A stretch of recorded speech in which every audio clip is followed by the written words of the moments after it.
안녕하십니까. 거꾸로 투자하는 쇼킹 부동산입니다.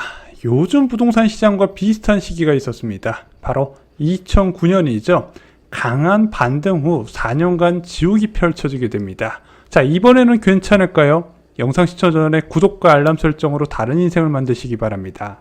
9월 12일 멤버십 영상에서요, 엄청난 호재와 뛰어난 사업성을 지닌 5억에서 8억 재건축 단지 5곳을 추천드렸습니다. 실수요자, 투자자한테 모두 최고의 기회라고 생각합니다. 자, 많은 분들이 원하시는 내 집 마련 꿈 멤버십 영상에서 이루시기 바랍니다. 올해 초 부동산 커뮤니티에서 가장 많이 나왔던 이야기가 있습니다. 바로 데드캣 바운스입니다. 주가가 급락한 후 일시적으로 회복되는 현상을 의미한다는데요. 자, 아파트는 한번 하락하면 장기간 그 하락세가 이어진다. 그래서 폭락한 아파트를 반등할 때 사면 큰일 난다. 왜? 데드캣 바운스기 때문에. 이런 이야기 유튜브나 부동산 커뮤니티에서 많이 보셨을 겁니다.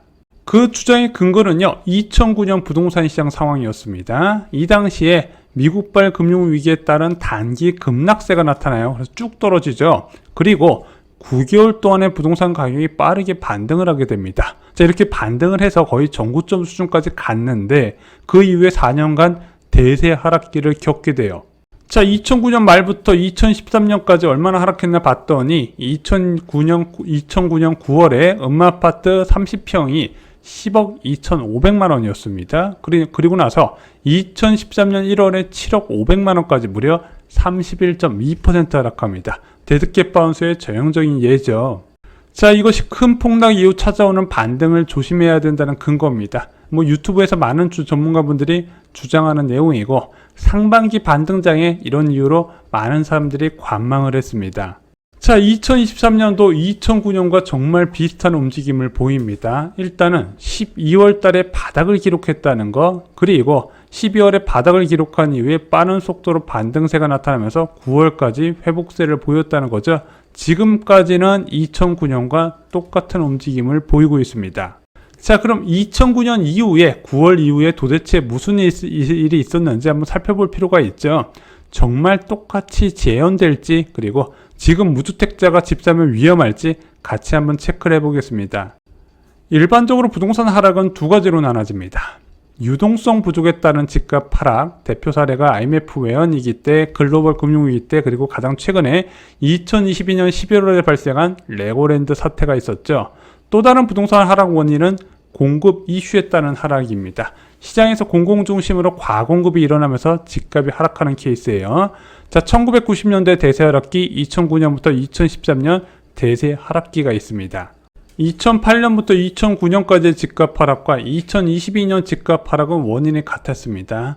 서브프라임 모기 사태로 집값이 급락했었던 2008년 말, 그리고 레고랜드발 유동성 위기 사태로 집값이 급락했었던 2022년 말, 금융쇼크로 단기간 내에 집값이 추락한 원인은 같다는 거죠.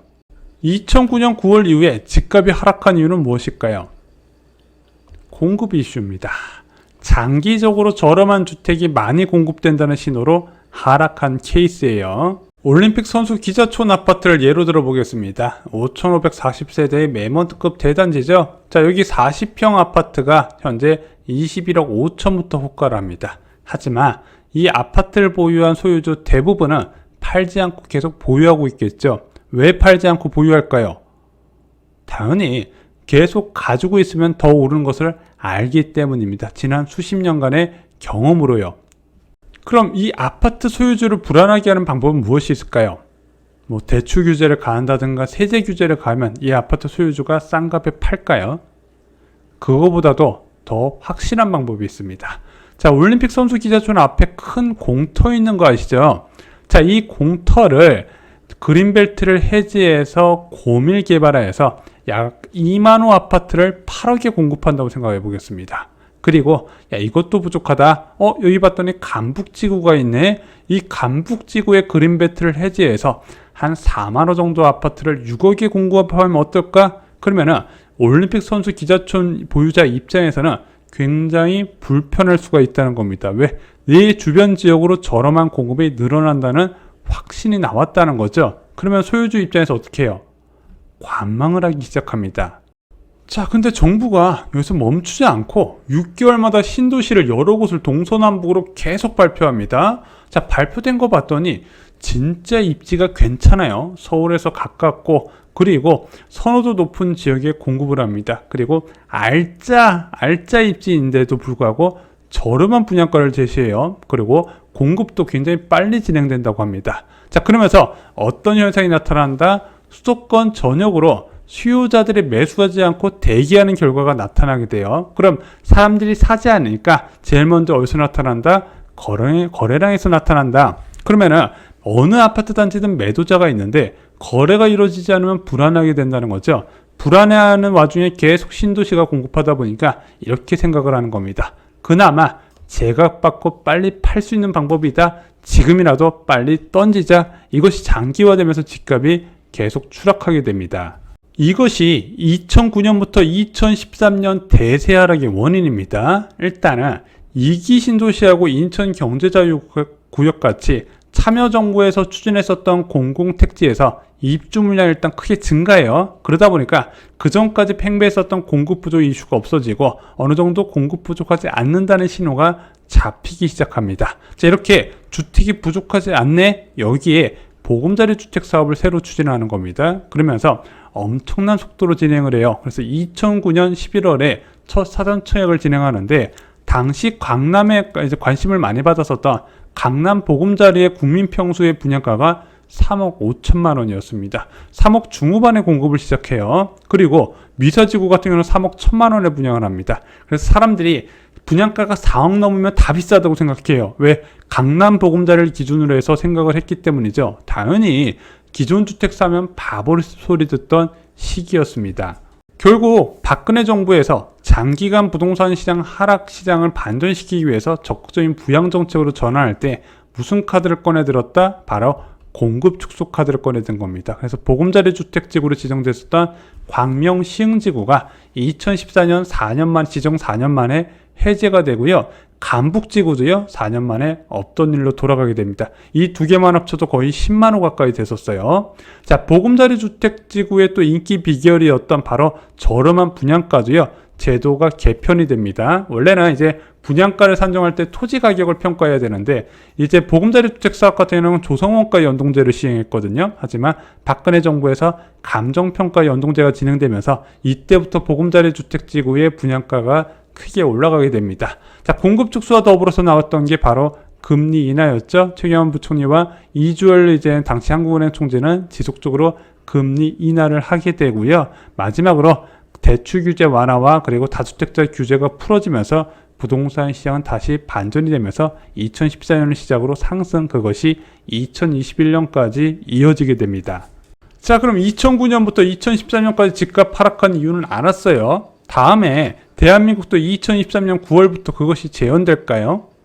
앞으로 공급 과잉 있는지부터 살펴보면 되겠죠. 자, 문재인 정부에서는 64만 호의 공공택지를 지정했고 윤석열 정부에서는 내년 상반기까지 수도권에 18만 호 지정을 예고하고 있습니다. 자, 이 두 개 물량 합쳐봤더니 2기 신도시하고 보금자리 주택보다 많아요. 이것이 13년 전처럼 집값을 폭락시킬까요? 먼저 여러분들이 아셔야 되는 게 있습니다. 3기 신도시를 비롯한 현재 추진 중인 공공택지는요, 과거 보금자리 주택 사업처럼 빠르지 않습니다. 지금 3기 신도시도 계속 일정이 지연되고 있죠.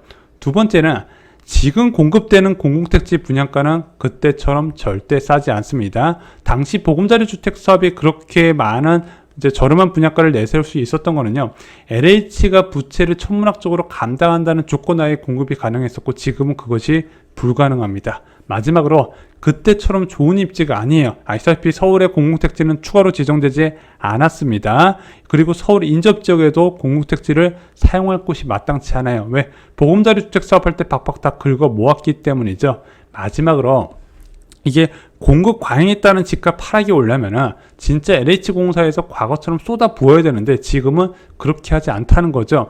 LH공사에서 지금 몸을 굉장히 사립니다. 그래서 지금 광명 시흥지구 보상이 지연되고 있죠. 왜? 부채 비율을 맞추기 위해서 사업장을 늘릴 수가 없는 겁니다. 그래서 단계적으로 진행하려고 해요. 그래서 장기간 이런 공공택지가 장기간 분할 공급된다는 것도 꼭 체크를 해 두셔야 됩니다.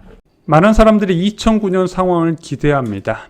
그때 하락을 불렀던 공급 과잉 요인은 아쉽게도 지금은 없습니다. 오히려 공급 과잉이 아니라 지금은 공급 부족을 우려하고 있죠. 2009년 상황 재현을 기대하기 어렵다는 이야기입니다. 여러분들 내 집 마련에 참고하셨으면 좋겠습니다. 오늘 준비한 소식은 여기까지입니다. 영상이 마음에 드셨다면 좋아요, 구독, 그리고 이 영상에 생각나는 분이 계신다면 공유 꼭 부탁드리겠습니다. 여러분 늘 감사합니다.